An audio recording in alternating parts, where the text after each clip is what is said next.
dans cette vidéo, je vais voir avec toi spécifiquement comment on va faire pour aller chercher des angles dans un triangle rectangle connaissant la mesure au minimum de 2 de ses côtés. Donc, dans l'exemple ici, j'aimerais aller chercher la mesure de l'angle A d'abord et, comme toujours, je me demande quels sont les côtés que je connais. Donc, dans ma situation ici, je connais le côté qui est opposé à mon angle et je connais le côté qui est adjacent à mon angle. Donc, je connais le côté opposé et je connais le côté adjacent. Donc, si je me souviens de mes trois rapports, on s'écrit toujours le petit truc en haut sur le plateau A. Lequel des rapports met en lien le O et le A? C'est le rapport tangente. Ça veut dire quoi? Ça veut dire que la tangente de mon angle A, par définition, c'est le côté qui est opposé à l'angle A que je divise par le côté qui est adjacent à mon angle A. Donc, dans notre situation, on ne la connaît pas, la mesure de l'angle A. Par contre, on connaît son côté opposé qui est 6, on connaît son côté adjacent qui est 10, donc on connaît la valeur de notre rapport qui est 2,6. Donc, en fait, ce qu'on connaît dans notre situation, c'est la valeur dans notre tableau. Donc, dans la troisième colonne, quelle valeur est proche de 0,6? Là, je me rends compte que, ici, je suis presque à 0,6. Donc, techniquement, mon angle A devrait pas être loin de 31 degrés. C'est sûr qu'on fait une approximation, mais on sait que dans le tableau, ça nous donne la réponse de la division du côté opposé sur le côté adjacent. Donc, si on a notre table de trigo sous la main, on peut aller faire une approximation de notre angle. Par contre, si on n'a pas notre table de trigo sous la main, ce que vous pouvez faire, c'est de demander à votre calculatrice. Votre calculatrice, lorsque tu lui demandes, par exemple, de faire tangente de 40 degrés, tu dis tan de 40, elle te donne cette valeur-là. Comment dire à notre calculatrice, pourrais-tu me redonner le 40? Fais donc l'opération inverse. Donc, la réciproque. Donc, ici, sur ta calculatrice, vous avez toujours tangente moins 1 qui veut dire opération inverse. Donc, si je dis à ma calculatrice tangente moins 1, est-ce que ça le fait? Non. Tangente, deuxième fonction tangente de ma réponse précédente, techniquement, ça me redonne le 40. Donc, l'opération sur la calculatrice, c'est demander de faire la fonction inverse. Donc, comment je vais illustrer le tout?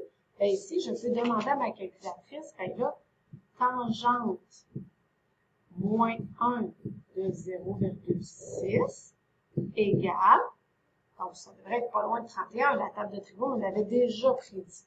Mais, de façon précise, deuxième fonction, tangente. Donc, assure-toi de prendre tangente moins 1 de 0,6 égale 30,9638. Donc, 30,9638. On pourrait dire que c'est approximativement 31 degrés.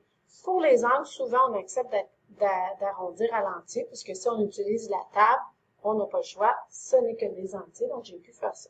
Donc, l'idée, c'est que mes rapports trigonométriques, je peux les utiliser pour trouver des mesures de côté, mais je peux aussi retrouver l'angle si je connais au minimum 2 côtés. Donc, comment je vais procéder? Je résume. Si je cherche, par exemple, ici, la mesure de l'angle C, j'identifie les 2 côtés que je connais. Donc, dans ce cas-ci, je connais son côté opposé. Je connais l'hypoténuse. Donc, lequel des 3 rapports je vais utiliser ce cas-ci? Là, je vais connaître le rapport sinus.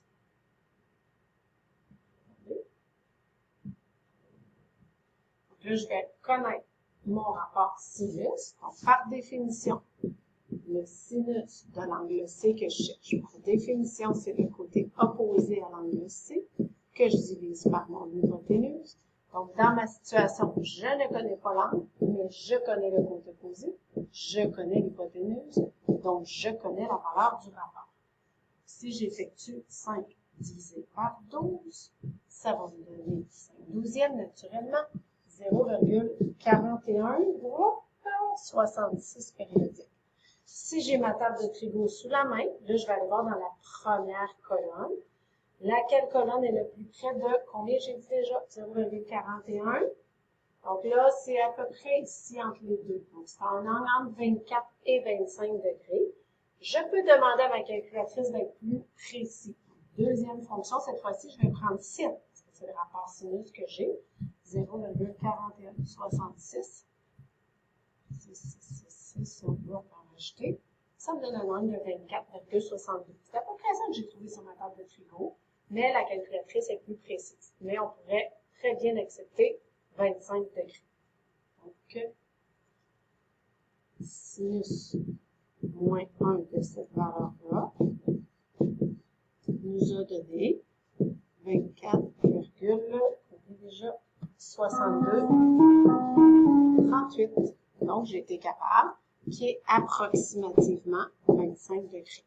Donc, mes rapports, à l'aide de la calculatrice ou de la table de tricot, nous permettent d'aller chercher des mesures de côté ou des mesures des angles. Juste prendre le temps de faire le choix du bon rapport qui va être utile.